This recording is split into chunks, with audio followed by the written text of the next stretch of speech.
এই যে দেখেন, এই জন্য এই লাইনটা পাচ্ছে না। এই যে জুম করে দেখায় আপনাদেরকে।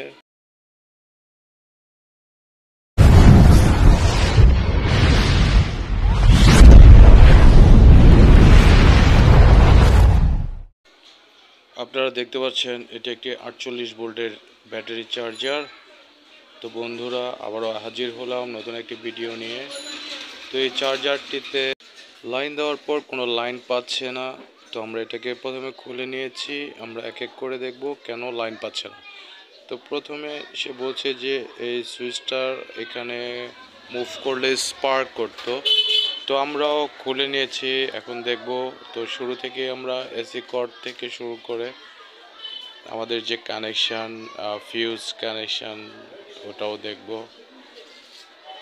প্রথমে আমরা দেখে নিচ্ছি কোনো তার বা কানেকশান বা কয়েলের তারে কোনো পোড়া আছে কিনা।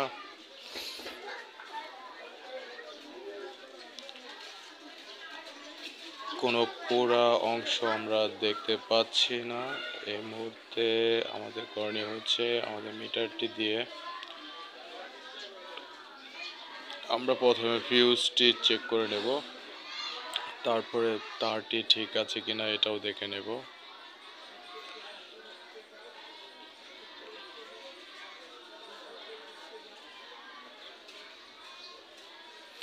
সুইচটি অনেক হার্ড হয়ে আছে, যতটা ইজি থাকার কথা ছিল ততটা ইজি না।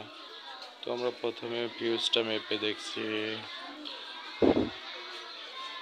যে ফিউজ কানেকশনটি ঠিক আছে। এই পাশ থেকে ও পাশ একটু প্রবলেম মনে হচ্ছে, তো আমরা ফিউজটি খুলে মেপে নেব। আমরা ফিউজটি খুলে মেজারমেন্ট করে নিচ্ছি। ঠিক আছে, ফিউজটি ঠিক আছে, বিপ দেখাচ্ছে। যদি আপনাদেরকে বিপ, হ্যাঁ ঠিক আছে।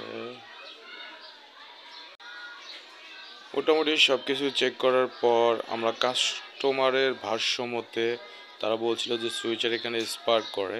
তো সুইচটি উপর থেকে বোঝা যাচ্ছে না, আমরা মেপে দেখলাম। মেপে দেখার পরে দেখলাম যে সুইচটি কাজ করছে না। তো কেন কাজ করছে না এটা দেখার জন্য আমরা দেখতে পেলাম যে ভিতরে সুইচটি পুড়ে গেছে।